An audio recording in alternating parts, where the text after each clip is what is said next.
Hello divine souls. तो पहले मैंने बोला था डेक को मैंने शफल कर लिया था, दो हिस्से में बांट लिया था। तो पहले मैंने डीएम की एनर्जी देखी कि डीएम के क्या मैसेज हैं। जो बातें वो आपको नहीं बताना चाहते, हिडन बातें होती हैं, कार्डों के द्वारा शो हो जाती हैं, क्योंकि हम ऊपर से परमात्मा की ऊर्जा से एनर्जी पिक करते हैं।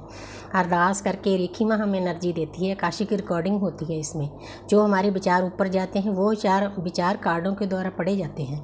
तो इसीलिए अब हम डीएफ देखते हैं, डीएफ अपने डीएम को क्या कहना चाहती है इन कार्डों के द्वारा। तो जहाँ पर डीएफ बताना चाहती है अपने डीएम को, किंग ऑफ स्वॉर्ड्स, एक लेडी है हाथ में तलवार लिए हुए। तो डीएफ बताना चाहती है कि अब मैं पहले जैसे नहीं हूँ। जैसे पहले सती एग्रेसिव होती थी, लड़ाई झगड़ा करती थी, अब ये लेडी मतलब शांत तो हो गई है, लेकिन वो उसने अपने आप को इतना बैलेंस कर लिया है। 3D लाइफ में भी उसकी पोजीशन अच्छी हो गई है। ऊपर देखो क्राउन भी है, सिंहासन भी है, चारों तरफ दरख्त भी है, तो यूनिवर्स की ब्लेसिंग भी है उसके पास। लेकिन अब उसमें इतनी हिम्मत आ गई है कि उसके पास आसपास जो भी नेगेटिव लोग हैं, चाहे उनके डीएम हैं चाहे उनके कार्मिक हैं, उनके साथ बैलेंस कैसे रखना है अब उसने सीख लिया है। तलवार उठाने का मतलब ये नहीं होता कि लड़ाई झगड़ा करना होता है। अगर कोई ज़रूरत पड़े तो सती भी काली बन सकती है, दुर्गा बन सकती है। अब उसमें इतनी हिम्मत आ गई है। बहुत प्यारी एनर्जी है डीएफ की। तो आगे है क्वीन ऑफ स्वॉर्ड्स। तो जहाँ पर देखो अब इस एनर्जी को आप क्लेम कर सकते हो। ये एनर्जी शो कर रही है कि आपका रियूनियन होने वाला है। पहले क्वीन ऑफ स्वॉर्ड्स आया, फिर किंग ऑफ, क्योंकि दोनों की पोजीशन एक है। दोनों ने अपने आप में इतनी हिम्मत इकट्ठी कर ली है कि आपके रिश्ते के, आपके जर्नी के बीच में जो भी कोई आएगा उनको आप दूर करने की हिम्मत रखते हो। बहुत प्यारी एनर्जी है। प्लीज़ दोबारा फिर मैं कहती हूँ कि क्लेम करो इस एनर्जी को, आपका रियूनियन होने वाला है, क्योंकि राजा और रानी आ गए हैं, किंग और क्वीन आ गए हैं। बहुत प्यारी एनर्जी है। तो दोनों में इतनी हिम्मत आ गई है, क्योंकि ये जो जर्नी है इसके रास्ते में बहुत अड़चनें आती है, बहुत फिसलन होती है, पल पल हमारी परीक्षा ली जाती है। दोनों ने परीक्षा पास कर ली है, दोनों बैलेंस में है। इतनी हिम्मत आ गई है कि आप जो भी आपकी ज़िंदगी में मुश्किलें आएगी उसको बहुत प्यार से डील करना सीख गए हो दोनों। तो आगे है एज ऑफ स्वॉर्ड्स। तो जहाँ पर डीएफ बताना चाहती है अपने डीएम को प्यार का कप देना चाहती है, अकेले डीएम को नहीं। पहले वो खुद को प्यार करने लगी है, सेल्फ लव। फिर उसने आपके आसपास जो भी तुम्हें कार्मिक है उनके साथ प्यार से डील किया, अपने डीएम के साथ भी प्यार से डील किया है, चाहे वो इंसान कितना भी बुरा है, कितना ट्रिगर किया है, गाली गलौज किया है, अपने आप से दूर किया है, ब्लॉक किया है। क्योंकि हमारी जर्नी में इन बातों का कोई फ़र्क नहीं पड़ता। पहले डीएफ समझ नहीं पाते कि जी हो क्या रहा है। आस्ते आस्ते यूनिवर्स अंदर से इतना भर देते हैं, परमपिता परमात्मा की ऊर्जा इतनी भर देते हैं डीएफ के अंदर, उसमें ताकत आ जाती है हर एक चीज़ को पार करने की। तो जहाँ पर वो नई शुरुआत करना चाहती है, ये नई शुरुआत डीएफ की 3D लाइफ की भी हो सकती है, कोई काम करने की भी। उनको उसको पता है कि मेरे ऊपर यूनिवर्स की ब्लेसिंग है, ढेर सारी ब्लेसिंग है। तो वो अपने डीएम को भी प्यार का कप देना चाहती है, नई शुरुआत करना चाहती है। ये भी पता है कि यूनिवर्स की ब्लेसिंग है, और स्पिरिचुअल लाइफ पर तो यूनिवर्स की ब्लेसिंग होती ही है। तो बहुत प्यारी एनर्जी है।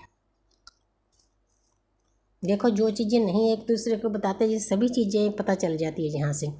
ये है 4 ऑफ स्वॉर्ड्स। तो जहाँ पर एक इंसान है लेटा हुआ है, उसकी रातों की नींद उड़ी हुई है, बहुत दर्द में है। तो डीएफ अपने डीएम को बताना चाहती है कि ये दर्द आपको अकेले नहीं मिला, आपने पहले भी मुझे बहुत दर्द दिया है। क्योंकि दर्द से ही हमारी पहले प्यार से शुरू होती है, बबल फेस होता है, उसके बाद दर्द शुरू होता है। ये दर्द एक ऐसा दर्द होता है, असहनीय दर्द होता है, रीबर्थ होता है डीएम का भी डीएफ का भी। लेकिन वो किसी को बोल भी नहीं सकते ये ऐसा दर्द होता है। डीएफ तो चलो फिर भी उनको गुरु टीचर मिल जाते हैं, लेकिन डीएम की हालत उससे भी बुरी होती है। तो जहाँ पर दर्द में, लेकिन अच्छी बात है जो ये किसी न्यू वेकन डीएफ की एनर्जी है। 4 नंबर है, 4 नंबर परमात्मा का गेट होता है। जहाँ पर थोड़ी सी कमी है, एक स्वॉर्ड नीचे गिरी हुई है। तो 11 नंबर अगर होगा तो आप परमात्मा के गेट के अंदर एंट्री करोगे। लेकिन अच्छी बात है डीएफ ने सरेंडर किया हुआ है, क्योंकि हमारी जर्नी ही सरेंडर से शुरू होती है। तो आगे एक कार्ड मैं और ले लेती हूँ। तो जहाँ पर 8 नंबर है, 8 नंबर होता है शनि का। इस कार्ड के 2 मीनिंग होते हैं। एक मीनिंग तो ये है कि एक इस डीएफ ने अपने ऊपर इतना काम कर लिया है, दुनियादारी से अलग होकर बिल्कुल शांति में चली गई है। पहाड़ों में क्या होती है, शांति होती है। अगर उसने बहुत अच्छे से ध्यान से अपनी जर्नी में काम किया है तो 8 नंबर क्या होता है, शनि का। शनि हमारे क्या है, पूरे सृष्टि के जज हैं, न्यायाधीश हैं, तो शनि उसको अच्छा फल देंगे ही देंगे।